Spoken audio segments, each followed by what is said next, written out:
Welcome into Locked On Knicks. Your Knicks open their series against the Philadelphia 76ers, round one of the playoffs today. What's going on with Joel Embiid? Could Jalen Brunson and Tyrese Maxey be the heavyweight fight of this series? And much more with Locked On Sixers Keith Pompey next. You are Locked On Knicks, your daily New York Knicks podcast, part of the Locked On Podcast Network. Your team every day.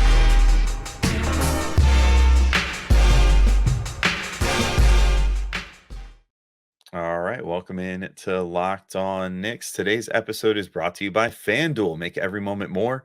Right now, new customers get $150 in bonus bets guaranteed. That's $150, win or lose. Visit FanDuel.com/LockedOn to get started. And I want to thank you guys for making Locked On Knicks first listen today and every day, whether you're checking us out on your favorite podcast platform or taking in the sights and sounds on YouTube. We appreciate you making us part of your daily routine. Make sure you hit that auto download function on your favorite podcast app or the notification bell on YouTube so you never miss an episode, because we got a lot coming for you guys. We're probably going to have a sixth episode coming out tomorrow, recapping game one. So make sure you're locked in and getting notified for that.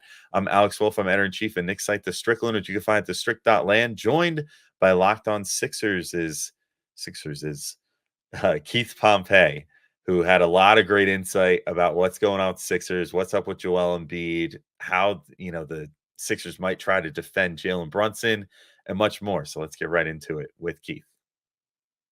It is crossover time. Locked On Knicks, Locked On Sixers, because you may have heard we got a little playoff series here with the very close Eastern Conference rivals here coming up in round one of the NBA playoffs. Alex Wolf here from Locked On Knicks, Keith Pompey from Locked On Sixers, and we're here to talk a bunch of topics. But Keith, when we were talking before the show, we kind of agreed. I think the biggest one, given what we just saw in that play-in game the other day, is Joel Embiid. And I was surprised, taken aback, maybe in some ways sort of gleeful a little bit to see what level of intensity and whatever he was bringing the other day. And from the Knicks perspective, obviously it's great if you're running into a not 100% Joel Embiid.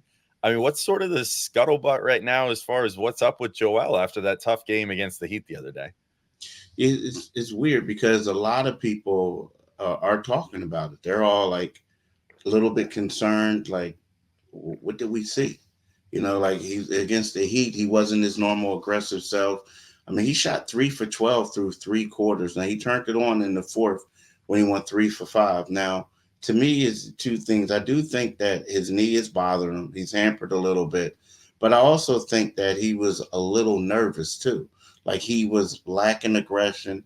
He seemed like he was scared to re-injure the knee, right, being extra cautious. But I do think that what he did in the fourth quarter kind of showed us what he can do. You know what I mean? Now, again, it could be tough over a 7-game series, but I do think the knee is bothering him. But I also think that he's a little ginger, like moving gingerly for fear of that he's going to mess it up again. Yeah, I'm curious your take on that fourth quarter, because when I watched it, and then Gavin and I were talking about it after, obviously we did a whole pod like just breaking down that game, because we were like, well, this is important. Like, this is who the Knicks are going to be facing now. I watched that and I was like, he did MVP type stuff because he's an MVP in the NBA. Like, he was able to make some threes to keep the defense honest. And in the 5 games prior to the postseason, he was actually shooting like 40% from 3. I think I looked it up before this. Like, it was going down for him big time.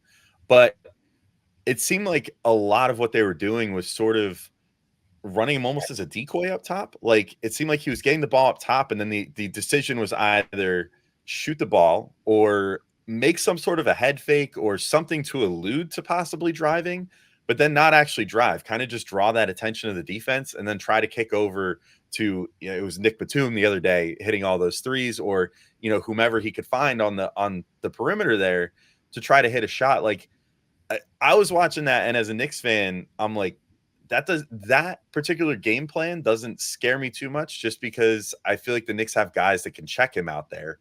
and that could take him one-on-one. Like I think an Isaiah Hartenstein could hang with him one-on-one if he's not able to get all the way to the hoop. So, I mean, what's kind of your concern level in that regard of like, if that's the strategy and that's just how he's feeling right now, trying to protect the knee, like, is that going to be viable in a series?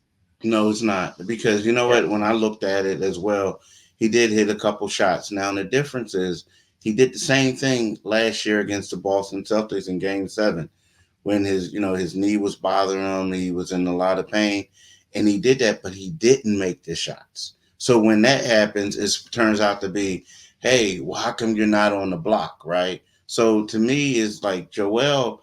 He's a big guy. He's listed as 7 feet, but he's actually 7'2". He's listed as 280, but he's actually around 300. So when you have that type of presence, what he's doing is, if he's not making that shot, he's bailing the other team out, right? Because you need him down low, and then all of a sudden he's bailing them out. So that kind of bothered me a little bit. And that goes back to one of those things where we're talking about, hey, is the knee bothering you? Are you scared to mess up the knee? Because if you looked at that game as well, you saw a couple of times on the defensive end when he jumped and he couldn't elevate all together, and he kept falling on his back.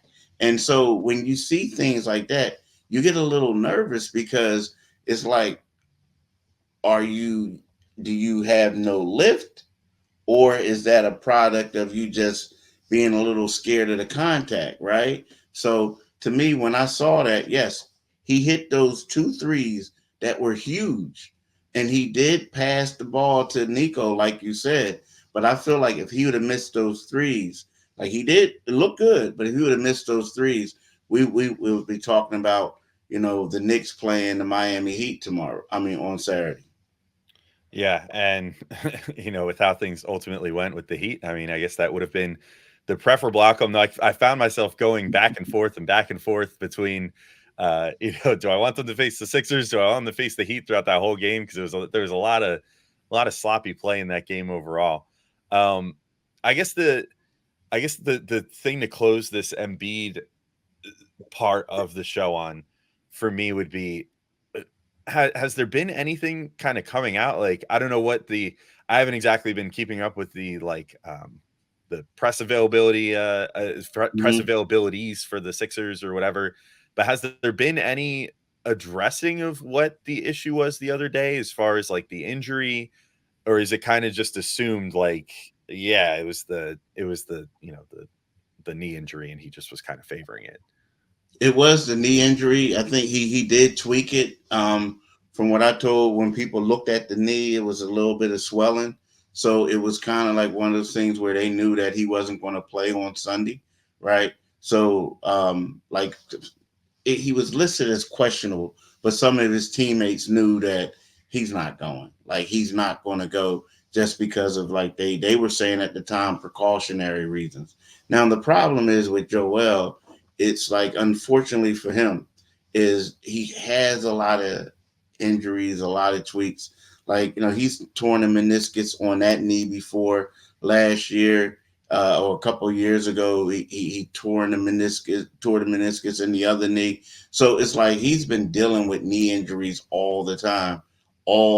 So when he reached down and grabbed it, everyone in Philly is like, oh, here we go again. But I do think that, he was able to play with it. Now, the thing is, he did get it snipped. So it's not like he can do more damage to it. But at the same time, it's the swelling, is all that other stuff that, can come back and mess him up. Yeah, kind of the perpetual song and dance with Joel Embiid is just kind of keeping an eye on his knees and seeing if he can keep it together and stay healthy enough to complete a postseason at some point without it cropping up at some point, which has just been the constant struggle throughout his career. Unfortunate as a basketball fan to watch, because obviously he's such a talented player, but something that I'm sure that the Knicks will take advantage of. If he's not feeling 100%, I'm sure they'll be attacking him and trying to attack him on defense. So we'll certainly see how that plays out and what tone is set in game 1. But I wouldn't say we're burying the lead, but there's a solid B story here, which is Jalen Brunson versus Tyrese Maxey. and what that's going to entail, how those guys are going to go head to head, and how that matchup could potentially affect this series. So we're going to get into that next. Today's episode is brought to you by Yahoo Finance. And let's get straight to the point.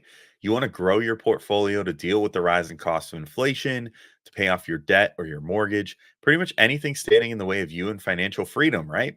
With Yahoo Finance, you can get access to the news, data, and tools that you need in order to help reach that financial freedom. For more than 25 years, Yahoo Finance has been the brand behind every great investor. Whether you're a seasoned investor or are looking at extra guidance, Yahoo Finance gives you all the tools and data you need in one place. They're the #1 finance destination, producing a holistic look at the financial news cycle, including breaking news, original editorial perspectives, analyst ratings, independent research, customizable charts, and so much more. Securely link your brokerage accounts for a unified view of your wealth, including 401k and other investments. A comprehensive perspective is what sets apart great investors, and it's how Yahoo Finance ensures that you have the insight to look at your wealth in its entirety. And with a community of over 90 million users each month, their real strength is helping you on your way to financial success. So for a comprehensive financial news and analysis solution, visit the brand behind every great investor, yahoofinance.com, the #1 financial destination, yahoofinance.com. That's yahoofinance.com. And today's show is also brought to you by FanDuel Sportsbook. It's playoff time in the NBA and NHL. Baseball is in full swing, and FanDuel is your place to bet on every game. Right now, new customers get $150 in bonus bets guaranteed. That's $150 win or lose. Bet on everything from slap shots to home runs to slam dunks, all on an app that is safe, secure, and easy to use. And I've been banging the drum on this one for a while now, but the Knicks plus 2,900 at this particular moment when I'm recording this, going into game 1 of the playoffs, plus 2,900 to win the NBA championship. By my math, I think that means if you put down a $10 bet, you would win $290 on that bet. So maybe not a bad one to look into, especially because if they like smoke the Sixers in game 1, those odds are just going to go down. So I don't know. I think maybe worth just putting a little extra money on, just because it makes it a little more fun to root for the team that you're already rooting for anyway. At least that's my opinion. So what are you waiting for? Visit FanDuel.com/lockedon and make your first bet an automatic win. FanDuel, America's #1 sportsbook. All right, and we're back in to keep talking through Knicks-Sixers game 1 and sort of some things for the whole series to watch as a whole. And Keith, I think Jalen Brunson versus Tyrese Maxey has the makings of kind of a heavyweight battle here as the two lead guards for each team. Both guys 20-plus point per game scores. Knicks fans are intimately familiar with Brunson, obviously, and his almost 30 points per game or over 30 points per game after Julius Randle's injury. The 61-point game, the multiple 50-point games, the many 40-point games and 30-point games. He scored 30 in almost half of his games this season, which is crazy to think about. So very prolific on his end. But Tyrese Maxey had a similarly prolific year, especially when Joel Embiid was out. He was forced to carry a lot of load there. And this is going to be one of those matchups that will probably have a big bearing on this series.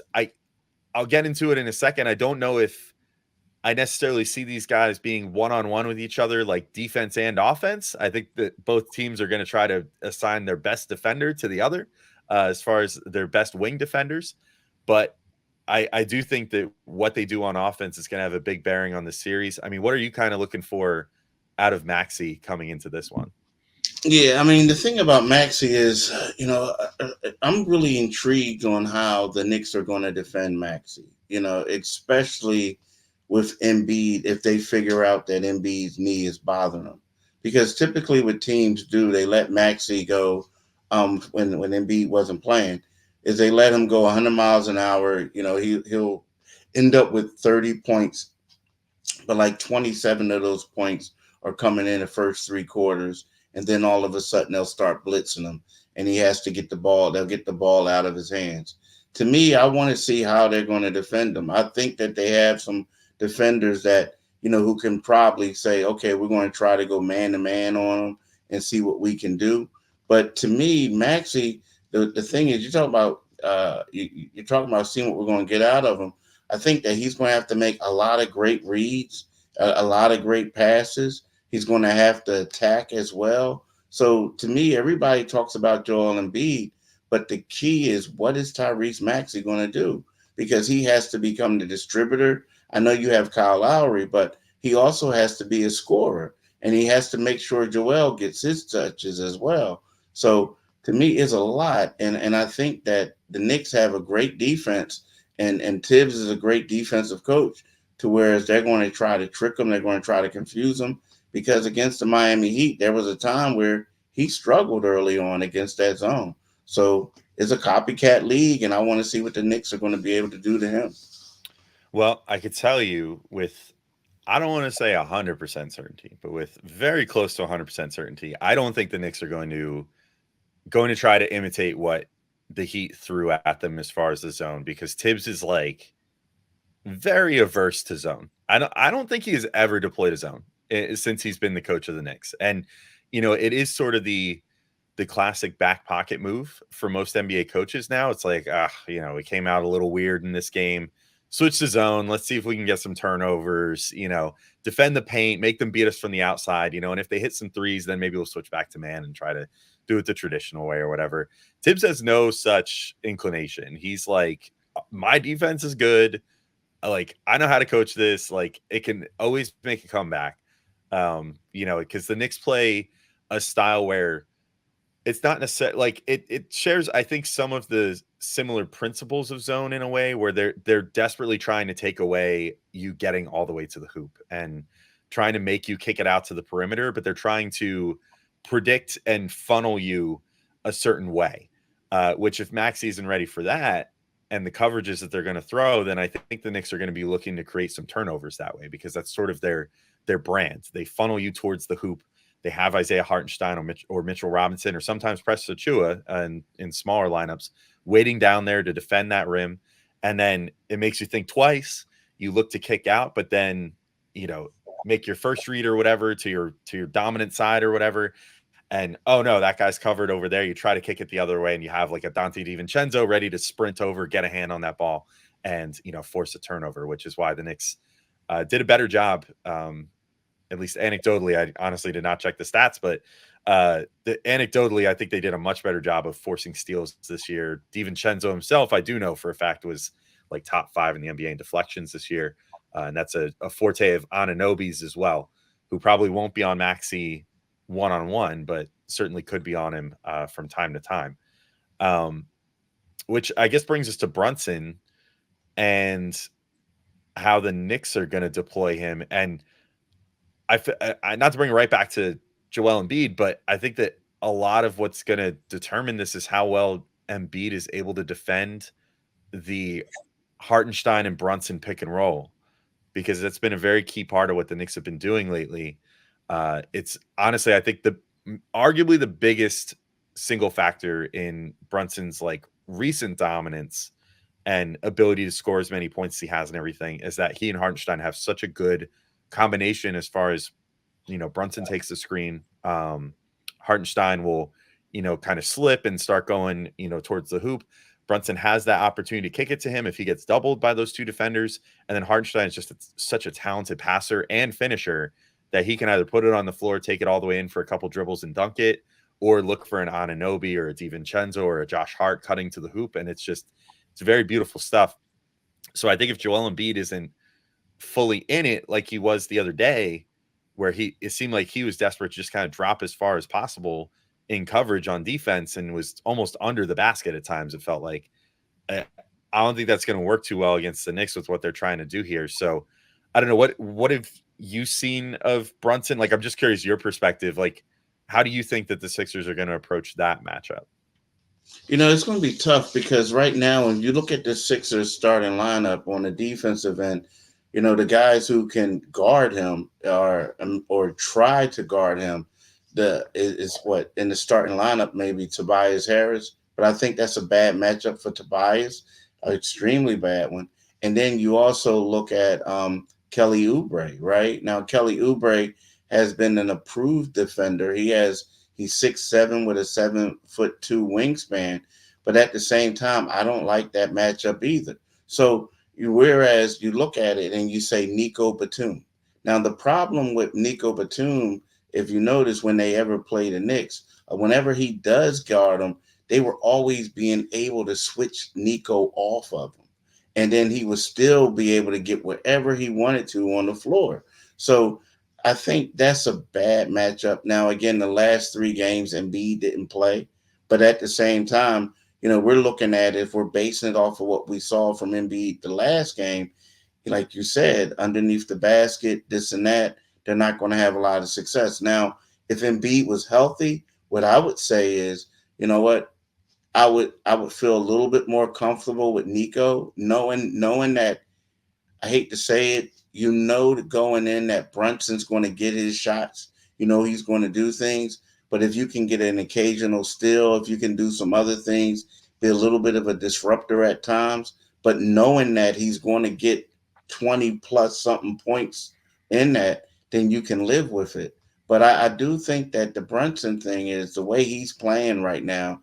I think that what he's going to do. Primarily, you got to stop other people from contributing to him, because he right now he's averaging 28 points, whatever. It's just going to be tough to stop him, I feel like, because here's the problem: the guy who you would want to put on him is DeAnthony Melton. DeAnthony Melton has only played in 7 games since December the 30th because of his back. So he's not going to play this series. Then you might say, well, what about Robert Covington? Well, Robert Covington hasn't played a game since December 30th. So the best option you have is Nico Batum, and he's coming off the bench. Nico's also an older guy. So, I just feel like it's one of those things where he's going to get the points that he expects to get, and you just got to hope and contain him a little bit, but also don't allow anybody else to get off. Yeah, I'm kind of curious your thoughts. One name that didn't come up just then is Kyle Lowry. And Yeah. I will say, minus the Heat's voodoo magic, I don't know if I trust him to find the fountain of youth one last time. Yeah. But he made the Knicks' lives hell in last year's playoffs. And for at least one game this year, the game that I've been for the last couple of days just saying, I hope we can scratch this one from the record forever and just forget it ever existed. But that absolute slog of a 79-73 final score game between the Knicks and Sixers a couple months ago, Lowry bothered Brunson to a degree in that game. And I think that Brunson and everybody just kind of didn't have it that day for the Knicks. But regardless, he kind of did something there. So do you think that he plays any factor in this, considering he's found his way home to Philadelphia? He's starting for them right now and seems to be playing at least a somewhat key role for them at the moment. Here's the thing. Like, he did have a pretty good game against him, right, that one day, and that was an off day.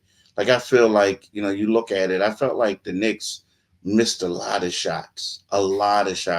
And sometimes when we always say, oh, they did great defense on them, but then you look at it and you say, but did you see how many wide open shots that were missed and things like that? To me, I look at it like, we're talking about playoff basketball, right? So in the playoff basketball, I think the intensity rises a little bit. I feel like that right now, yes, Kyle did have success on them that night. But again, like I said, people are missing shots. And also, I think that you might want to get a bigger, longer opponent on them, because they're going to be so many switching. They're going to be doing the pick and roll. They're going to be doing a lot of other things. And I feel like, if they run it the right way, a small guard like Kyle could get lost in the transition a little bit. So that's why I'm looking at these longer guys with these arms. And, Nico would be the best one because he's long too, and he's playing the power forward position. So if they do switch, I don't feel like Hartenstein is just going to dominate him on the low block. But Kyle, if you switch on to him, you do all that, it could get ugly, in my opinion. Yeah, Well, that'll be something to keep an eye on. I mean, it's no small task guarding Jalen Brunson nor Tyrese Maxey. So we'll see, what these teams are able to do to try to scheme against those guys. We'll be back in just a second, though, to talk about some X factors, what we're looking to, some things we haven't covered yet, things we're looking for the series and this game one, as well as our series predictions in just a sec. Today's episode is brought to you by LinkedIn Jobs. And when you're hiring for your small business, you want to find quality professionals that are right for the role. That's why you have to check out LinkedIn Jobs. LinkedIn Jobs has the tools to help find the right professionals for your team faster and for free. And I tell this all the time when I do this read, but I've never really been in much of a hiring position like that. But I have been in the position of wanting to be a hiree, and in those cases, LinkedIn is always the best place for me. It's always given me the jobs that I myself wouldn't have even known to look for until they were served up to me by LinkedIn. And I go, wow, I think I would be a perfect fit for that job, including from companies that I maybe wouldn't have thought to look for initially, but were served to me through my LinkedIn preferences. So, just from a job seeking perspective, it's always been fantastic. And LinkedIn isn't just a job board. LinkedIn helps you hire professionals you can't find anywhere else, even those who aren't actively searching for a new job but might be open to the perfect role. In a given month, over 70% of LinkedIn users don't visit other leading job sites. So if you're not looking on LinkedIn, you're looking in the wrong place. On LinkedIn, 86% of small businesses get a qualified candidate within 24 hours. So you can hire professionals like a professional on LinkedIn. And LinkedIn knows the small businesses are wearing so many hats and might not have the time or resources to hire. And that's why they're constantly finding ways to make the process easier for you. So post your job for free at linkedin.com/lockedonnba. That's linkedin.com/lockedonnba to post your job for free. Terms and conditions apply. All right, and we're back in to finish talking through this game one and Knicks-Sixers series preview. And Keith, I think we've reached the point of X factors here. So I'm curious if we're talking outside of, I think we've already highlighted three big old X factors already, which is Joel Embiid, how's he going to perform, and then Tyrese Maxey, Jalen Brunson. So we can leave them off the table. But if you're thinking in your head right now about what could potentially win or lose this series for the Sixers, what's something that comes to your mind, either an individual player or something more like philosophical about this team that you think could potentially come into play here? I think right now is the player and the X factor, and he's the guy that I wouldn't say at the beginning of the season or last season would be an X factor, but I think he has to play well, and that's Tobias Harris. You look at it, I feel like Nico Batum. You saw the game; he hit 6 threes. He had a great block at the end of the game. He made some heady decisions. But you can't depend on Nico Batum to get 20 points and make 6 threes every night, right? Buddy Hield's a guy that you would say, like, you know what? We need Buddy to hit some threes, right? But to me, Tobias Harris has to play. He has to come to play.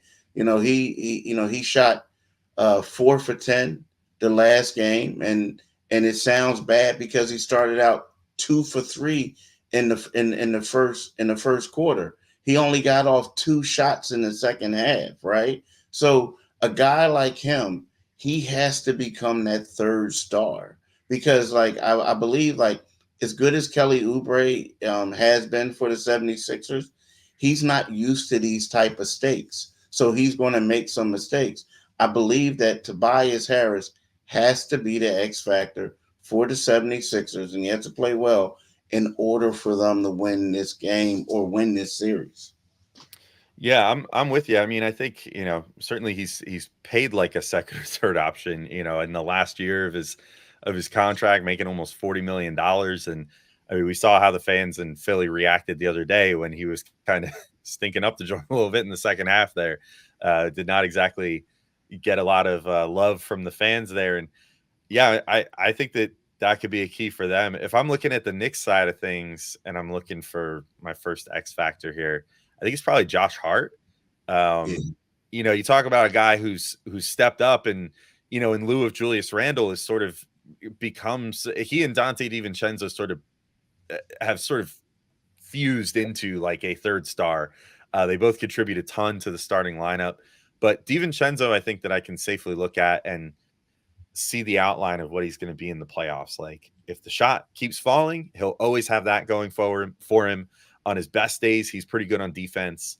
On his absolute best days too, he drives to the rim, he makes cuts, whatever. But no matter what, you can always count on like slightly above average, defense at like a man-to-man level, and definitely 3-point shooting. I mean, he set the Knicks 3-point shooting record this year, became one of the highest 3-point shooters in the NBA. Josh Hart, however, had a sort of a mixed bag in last year's playoffs. And I think that means that this playoffs is going to be sort of a proving ground for him. He's had to step in and kind of become, I don't want to say the new Julius Randle, but sort of fill a lot of his shoes as far as being a secondary playmaker and stuff like that. But he's not a good 3-point shooter. And that's borne fruit the last 2 years. I mean, he's not consistent from there. He'll have one game where he can maybe hit like 3 of 5 or 3 of 6. And then the next game, he'll miss his first 2 and then look reluctant to even take another one after that because he's just not confident in his own shot.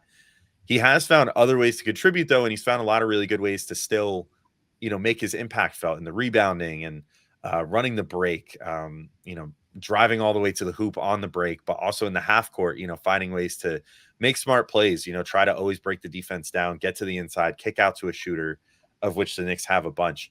But last year we saw him kind of get exposed by the Heat, where the Heat just kind of left him alone largely on the perimeter, which didn't allow him to kind of get that first step penetration off that and get to the inside and, find his points that way, or at least find his creation that way. He kind of just had to shoot threes and not do it particularly well, or drive into a really crowded paint and take just an awful shot.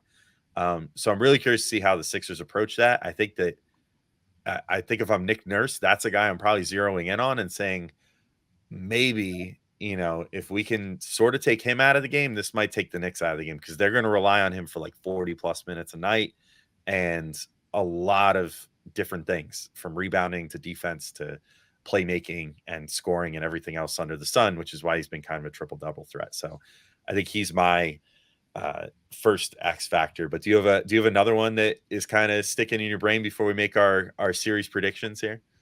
Yeah, you know what? Another guy I think is going to be Paul Reed, and the reason being is because we don't know how healthy Joel Embiid is going to be. You know what I mean? And Paul Reed, I feel like if Joel Embiid can't go, those Paul Reed minutes he has to play huge. And let's just say if anything happens to Embiid, Paul Reed's going to have to play. And I feel like he's a guy that he's better coming off the bench, in my opinion. And he's been impactful running rim to rim, right?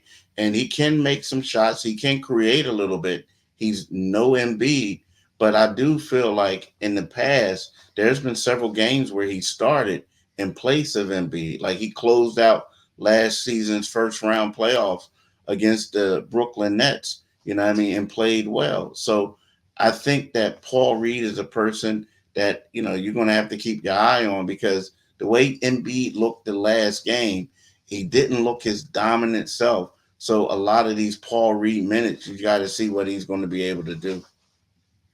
Yeah, I mean, if Paul Reed is able to go out there and cause some trouble against like Mitchell Robinson, who has had his own issues with not quite looking himself lately, and maybe looking like his surgically repaired ankle was bothering him a little bit, then maybe that's an opportunity for the Sixers to potentially, make up some ground in those non-Embiid minutes against the Knicks bench.